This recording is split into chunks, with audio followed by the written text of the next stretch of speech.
Thank you, dear viewers, for staying with us back here in the studio with Dr. Mohamed Azzam, board member of the International Association of Management of Technology. Engineer Azzam, before the break, I was going to ask you, what about the challenges to make this an inclusive process? I'm sure it's very challenging to raise awareness about artificial intelligence in a country with a huge population such as Egypt. So what about the inclusivity challenge? Because we need to spread awareness about the importance of AI, and we need to get all the youth involved. On the other hand, it's a very good thing that Egypt has a very strong youth population. It's a country with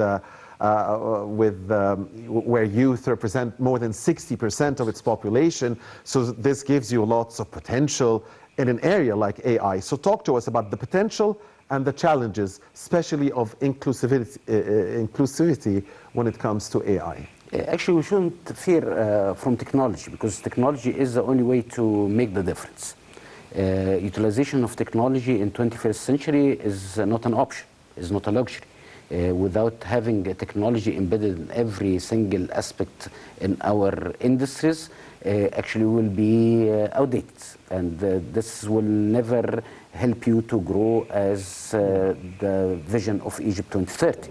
That's why government is always keen to embed technology and to utilize technology from a broader perspective in every single aspect within industry or economic sectors, industrial or economic sectors in Egypt.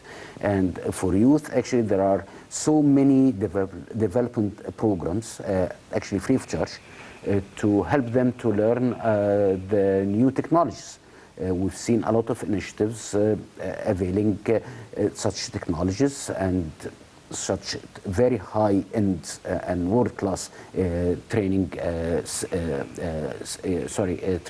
programs for youth in all different aspects of high tech, that including AI, including cybersecurity, including extended reality, virtual reality, including programming, development, including digital arts, including digital marketing, and this is such programs are availed for every single person here in Egypt. Starting from free of charge. Free of charge. You just need to go and register yourself on the portal of the program launched by Ministry of Information and Communication Technology, and you automatically will be enrolled. And even they are opening such programs for youngsters starting from 12 years old. Because amazing, new generation are different, and they are capable to deal with such very high-end tools very efficiently and very effectively. So it's there.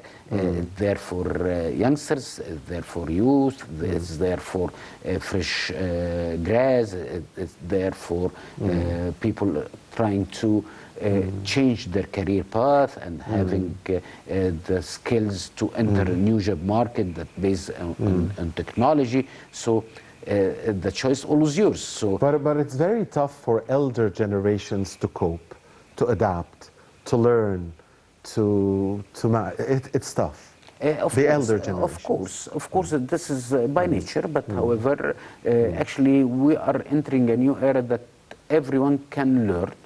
Because the learning is becoming available and free of charge, and we can have... and it's easy, it's not that complicated. Of course, and the only way to keep the momentum is to learn how to learn. To keep trying. Actually, this is the most important to give time to the learning process. Especially, you don't have to be a programmer to develop an application nowadays.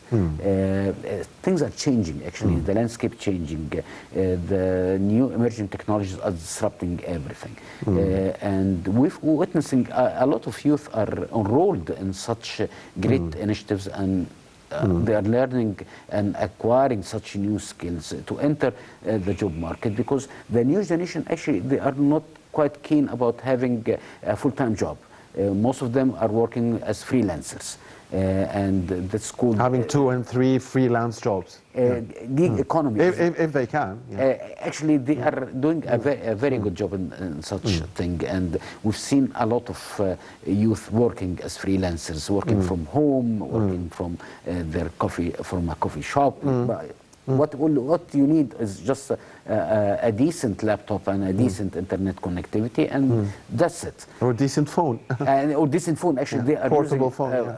decent phone. They can do a lot of things, and I've seen a lot of amazing examples of using such mobile phones, smartphones, to do things that actually you couldn't imagine. So things are changing, and even now they are learning outside the formal education system to acquire such skills, actually. And the knowledge is there, and the knowledge is free. You can enroll in such great programs and get the necessary skills that you need and required by the job market, which is very important. Such an effort by the government, Engineer Azzam, also requires cooperation from the private sector, from non-governmental organizations, from, I don't know, the volunteer society. Together, how do you see this working in Egypt to serve the growth of AI, which would in turn help achieve development goals? Of course, there are state actors and non-state actors that are very important working together. We've seen a lot of examples for introducing such great initiatives, and most of the implementation of high-tech applications are implemented and developed by the private sector, startups, even startups, SMEs, with the support of larger corporations, with the support of the government, with the support of non-state actors. And all of us are trying to help such startups. That's why now we can find a new community for funding such startups, that including angel investors, that including venture capitalists. Sorry to interrupt you, but do such startups need lots of cash, lots of funding, or compared to other businesses, say industrial or agricultural? Can we compare the amount of money needed for an AI startup compared to an industrial or agricultural? They need different type of investment. They need different type of fundings, actually. Most of the startups all over the world having funds either from governmental programs or high-risk taker investors that made the Silicon Valley a reality, for example. This kind of high-risk investment. That's why we've seen now so many angel investors working in this domain in Egypt, and we've seen a lot of venture capitalist funds working now in Egypt, and they are funding such startups and availing not only funds but also a sort of mentorship to such a startup to get them ready for doing business, because most of the startups are coming from technology background. They are most of the time tech geeks, and they lacking the essences of doing business. That's why this is the role for the government to help such startups to understand the business dynamics, the non-state actors, the private sector, the investment community, and also to avail such products and services developed locally to the international market for attracting different rounds of investment, and to have better footprint in the international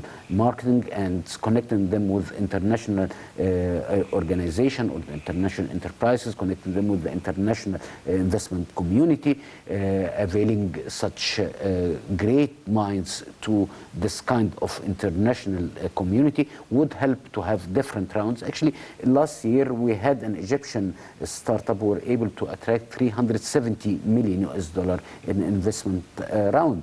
Such a startup is working in fintech or the financial technology. So now we have role models. Now we have real life examples of very successful Egyptian startups that were able to attract investment. That's why now we are receiving a different breed of startups, more mature, more focused, more advanced, and I think the landscape of Egyptian startups working in high-tech domain are changing for the better.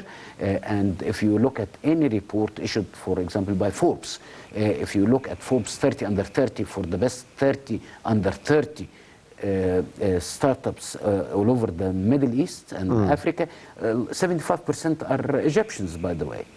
Very good.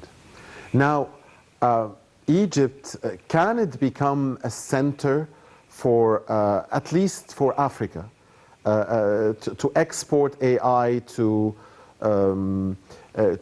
have a role in developing AI in Africa?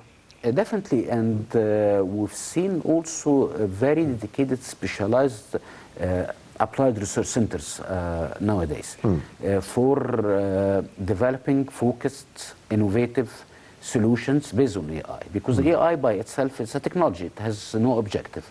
The objective is to find a solution for a certain challenge. Of course, AI is changing the dynamics and changing the way we are solving problems, because we are harassing the power of data all the time, and we were able to analyze this data, finding the interconnection between the data, and to find out new solutions. And of course, you have unlimited applications in transportation system, in smart cities, in agriculture, in irrigation, in the service sector, in the banking sector, in retail sector, in pharmaceutical and healthcare sector. So you need to work on the application, not only on the technology, because the technology is serving a purpose, which is finding a solution or inventing or innovating a solution for chronic challenges that the industry is facing. And now we are seeing so many collaboration between the industry and academia for such thing, because research is of course costly, and of course not all the private sector would have the luxury or have the potential to create their own R&D department, because it's very costly. You have to hire best brains, you need to hire scientists, qualified scientists and engineers. That's why now we are seeing a great venue of cooperation between the academia and the industry for serving the purpose of the industrial or the industry or the business sector at large. That is very good. But finally, what role can Egypt have in Africa when it comes to AI, since we've already taken, it seems, steps that are wider than most of our neighbors? Of course, this is very important to avail our services, our innovation based on AI for helping the African countries to solve specific challenges.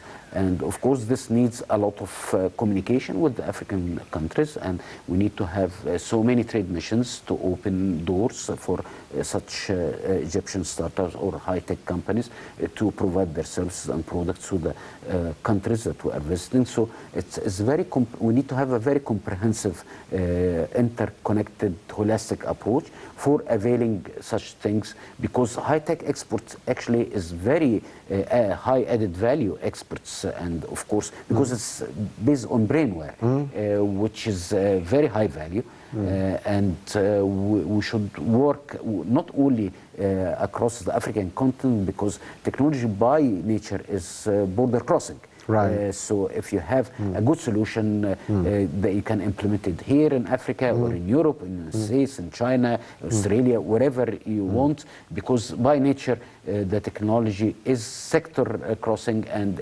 industry crossing and border crossing. Absolutely. Thank you very much. It's been a great pleasure. It's been very informative. Dr. Engineer Mohamed Azzam, board member of the International Association of the Management of Technology. I've enjoyed being with you, sir, and happy Ramadan.